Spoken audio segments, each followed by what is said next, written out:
మాజీ ముఖ్యమంత్రి వైఎస్ జగన్ కుటుంబాన్ని దూరం చేసుకున్నారు. ప్రస్తుత ముఖ్యమంత్రి చంద్రబాబు చుట్టూ కుటుంబం ఉంది. ఎందుకిలా? ఏం జరుగుతోంది? రాజకీయాల్లో గెలుపోటములు సహజం. అయితే కుటుంబంలో గెలుపోటములు ఉంటాయా? మాజీ ముఖ్యమంత్రి వైఎస్ జగన్ ముఖ్యమంత్రిగా ఉండగా తల్లిని, చెల్లిని, ఇతర బంధువులను ఎందుకు దూరం చేసుకున్నారనేది చర్చగా మారింది. ఆంధ్రప్రదేశ్ ప్రజలు ఈ విషయాన్ని నిత్యం చర్చించుకుంటున్నారు. వైఎస్ జగన్మోహన్ రెడ్డి ముఖ్యమంత్రి కాగానే చాలా మంది బంధువులు తల్లి విజయమ్మ, చెల్లి షర్మిల భవిష్యత్తుపై ఎన్నో ఆశలు పెంచుకున్నారు. షర్మిల తనకు రాజ్యసభ మా అన్న ఇస్తారని భావించారు. నేరుగా రాజ్యసభ ఇవ్వాలని అన్నను అడగకపోయినా నాకేమివ్వాలో అన్నకు తెలుసు అనే ధోరణిలో షర్మిల ఉన్నారు. జగన్ మనసులో మాత్రం అటువంటి ఆలోచన ఏమీ లేదు. జగన్మోహన్ రెడ్డి గారికి రిమోట్ కంట్రోళ్ల గురించి బాగానే అవగాహన ఉంది. ఎందుకంటే గత 5 సంవత్సరాలుగా జగన్మోహన్ రెడ్డి గారు కేంద్రంలో మోడీ చేతిలో ఒక రిమోట్ కంట్రోల్ గా ఉన్నారు, రాష్ట్రంలో తన ఇంట్లో ఉన్న వాళ్ళ చేతుల్లో రిమోట్ కంట్రోల్ గా ఉన్నారు.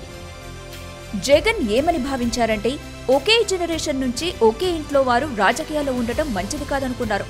అందుకే షర్మిలకు ఏ పదవి ఇవ్వలేదు. దీంతో తాను పార్టీని బతికించడం కోసం ఎంతో చేశాను, అయినా నన్ను పక్కన పెట్టారు, అధికారం వచ్చాక అన్న మారిపోయారు, నియంత పోకడాలు ఎక్కువయ్యాయని చాలాసార్లు షర్మిల వ్యాఖ్యానించిన విషయం తెలిసిందే. నేషనల్ మీడియాకిచ్చిన ఇంటర్వ్యూల్లో వైఎస్ జగన్ ఒకే జనరేషన్ నుంచి కుటుంబ సభ్యులు రాజకీయాల్లోకి వద్దనుకున్నారు.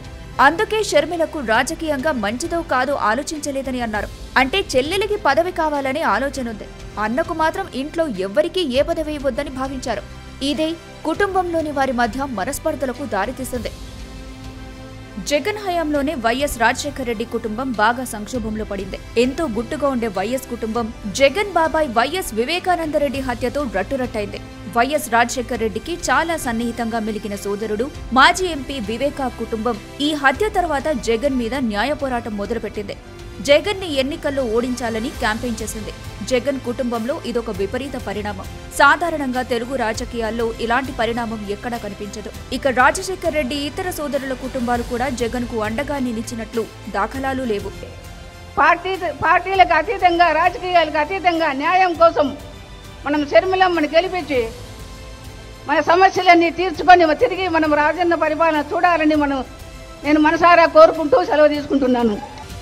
ముఖ్యమంత్రి చంద్రబాబు చుట్టూ తన కుటుంబం ఉంది.